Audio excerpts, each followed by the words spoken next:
Bandet Iron Maiden var på sit højeste i 80'erne, men de er vendt stærkt tilbage med et nyt album her i år 2006. Og deres fans, ja, de er der stadig. Vi var med, da Iron Maiden startede sin Europaturné i Aalborg i aftes. Klokken 21 i Aalborg.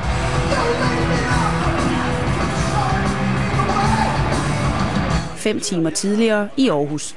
Bent Bisballe Nyeng sidder og venter på bussen til Iron Maidens første koncert på deres Europaturné. Jeg skal også ind og hegn. Der er Iron Maiden. Nu er det 2 år siden så dem sidst, og det blev fedt. De har lavet den lige fed plade, og den er bare lige fed, og det hele var fedt hegn, og så skal vi op og se en hegn. Og sådan det.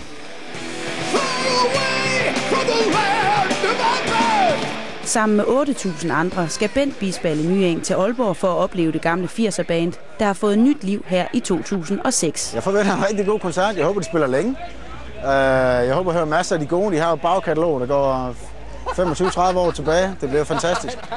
Selvom bandets 6 medlemmer har en gennemsnitsalder på 50 år, kan de stadig tiltrække unge fans. Jeg er ikke så heavy længere, som så mange andre her på parkeringspladsen er, men derfor kan man godt tage til heavy metal-koncert. Det er ikke os alle sammen, der behøver at være langhåret. Enkelte kvinder havde da også snedet sig med.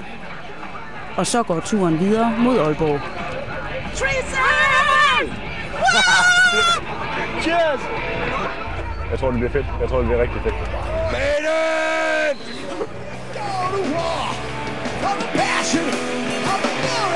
Metalbandet Iron Maiden blev dannet for 30 år siden i 1976, og de udgav deres første album i 1980.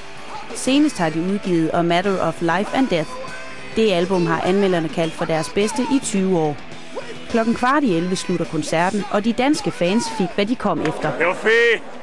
Det var den fedeste Maiden-koncert, jeg har været til længe. Ja, hvorfor er det så, man skal gøre sådan her? Det ved jeg ikke. Men i aften er det i hvert fald københavnernes tur til at headbange til Iron Maidens metaltoner. Men først